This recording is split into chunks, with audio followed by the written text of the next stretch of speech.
আশা করছি আপনারা সকলে খুব ভালো আছেন। আমার আরেকটি রান্নার ভিডিওতে আপনাদেরকে অনেক অনেক স্বাগত।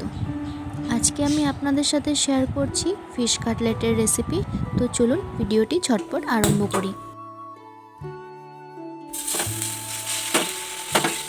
ফিশ কাটলেট বানানোর জন্য সবার প্রথমে আমি গ্যাসে একটা প্যান বসিয়ে দিব। প্যানের মধ্যে জল দিয়ে দিব আর সাথে দিয়ে দিব লবণ। জলটা যখন ফুটে আসবে তারপরে আমি দিয়ে দেব এখানে কাঁচা মাছ। মাছটা কিন্তু আমি আগে থেকে হলুদ দিয়ে ম্যারিনেট করে রেখেছিলাম, তার জন্য আমি শুধু নুনটাই দিলাম। তারপর মাছটা আমি কিছুক্ষণের জন্য ঢাকা দিয়ে রাখবো সিদ্ধ হওয়ার জন্য। মাছটা যতক্ষণ সিদ্ধ হবে ততক্ষণ আমি পেঁয়াজ, আদা আর লঙ্কাটাকে পেস্ট করে নেব। এখানে আমি ফিশ কাটলেট বানানোর জন্য কাতল মাছটাই ব্যবহার করছি, কারণ আমাদের এখানে ভেটকি মাছটা অ্যাভেলেবেল না। মেইনলি কাটলেটের জন্য ভেটকি মাছটা হলে খুবই ভালো হয়, কারণ সেই মাছের কোনো কাঁটা থাকে না। তবে কাতল মাছেরও আমি মনে করি সেরকম একটা কাঁটা থাকে না, তার জন্য বড় কাতল মাছ হলে খুবই ভালো হয়। মাছ আমাদের পুরো সিদ্ধ হয়ে গেছে। এরপর আমি জল থেকে মাছগুলোকে তুলে একটা প্লেটের মধ্যে ঠান্ডা হতে দেব।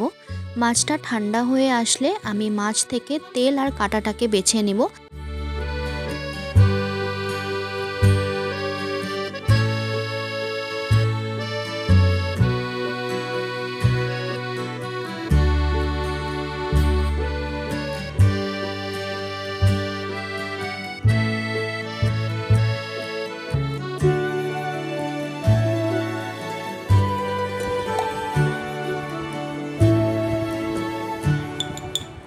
মাছটা বাছা হয়ে গেলে এরপর এক এক করে আলু সেদ্ধ, ধনেপাতা বাটা, গরম মশলা গুঁড়ো, লবণ, লেবুর রস আর যে আমি মশলাটা করে রেখেছিলাম পেঁয়াজ, আদা আর লঙ্কা দিয়ে, সেই পেস্টটাকে দিয়ে ভালো করে মাছের সাথে মেখে নেব। আমার এই কাটলেটের ভিডিওটা যারা যারা দেখছেন, কার কার কী কাটলেট পছন্দ বলুন তো? ফিশ কাটলেট, চিকেন কাটলেট নাকি মাটন কাটলেট?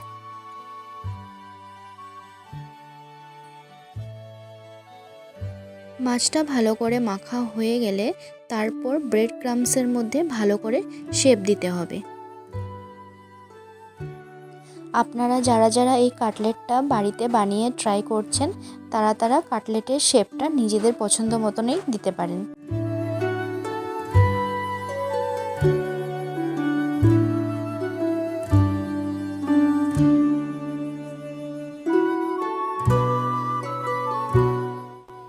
আমি এখানে কাটলেটের শেপটা দিয়ে দিয়েছি। তারপর একটা বাটিতে আমি ডিমটাকে ফেটে রেখেছিলাম, সেই ডিমের মধ্যে আমি কাটলেটটাকে ডুবিয়ে আবার আমি ব্রেড ক্রাম্বসের মধ্যে ভালো করে কোডিং করব। আমি এখানে একবারই কোডিং করেছি, আপনাদের যদি ইচ্ছা হয় আপনারা 2-3 বার করেও করতে পারেন।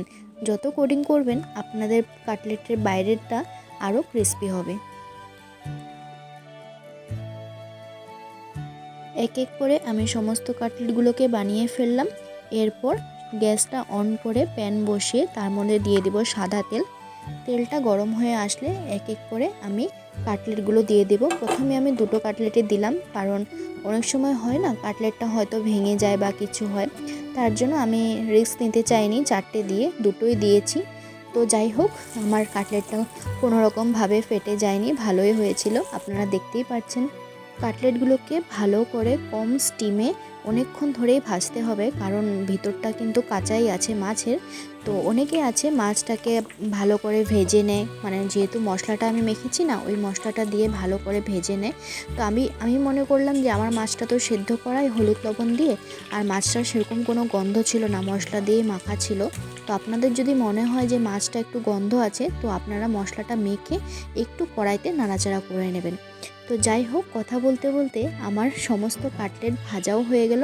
আর দেখুন, আমি উপর থেকে একটু ধনেপাতা দিয়ে গার্নিশ করেছি টমেটো সস আর আমাদের গাছের লাল লঙ্কা দিয়ে।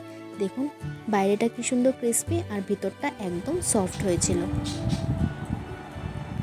আপনাদের কেমন লাগলো আমার এই ফিশ কাটলেটের রেসিপি আমাকে কমেন্টে অবশ্যই জানাবেন, আর আপনারা কারা কারা বাড়িতে ট্রাই করছেন সেটাও জানাবেন। ভিডিওটি যদি ভালো লাগে তাহলে লাইক, শেয়ার আর চ্যানেলটিকেও সাবস্ক্রাইব করে দেবেন। দেখা হবে পরের ভিডিওতে, ততক্ষণের জন্য বাই বাই।